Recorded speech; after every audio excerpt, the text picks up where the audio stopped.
We've got a Prime Minister that actually thought that women could have a penis. The leader of the Lib Dems, Ed Davey, believed that women quite clearly, in his words, could have a penis. We have senior MPs like Stella Creasy of the Labour Party that believes J.K. Rowling is wrong and that women can have a penis. What happened to the world? When did it go so mad? At the end of the day, trans women are men. They are biological men, of which 95% plus still have their full tackle, their full genitalia. Why would you want these so-called trans women in the same spaces as your children, as your daughters, your wife, or your mother? There has to be boundaries. And today the UK Supreme Court ruled that trans women are not women. We all knew that. Why did it take a court ruling to bring some sanity and common sense back to this space? I lost a big media job because of my so-called problematic views on trans people, which is I believe they should be as happy and live their life how they want. Just do not go into single-sex spaces where our women and our children are going to be. How is that problematic?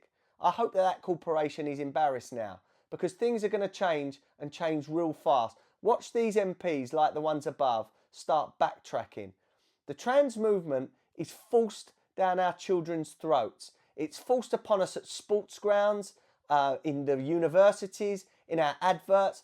Now look, we can't turn the telly over without there being a trans competitor or participant in a reality show now.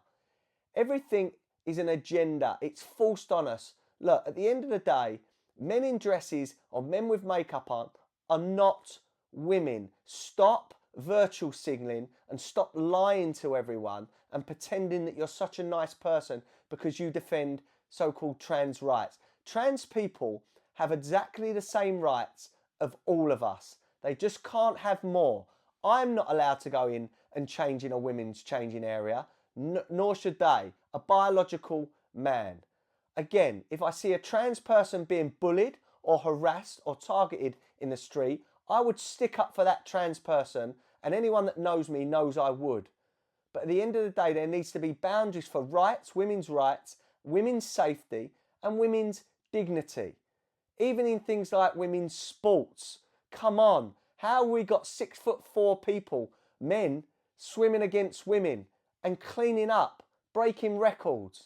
Come on, fairness, safety and dignity must return for women, and I think today's judgment in the court should have done that.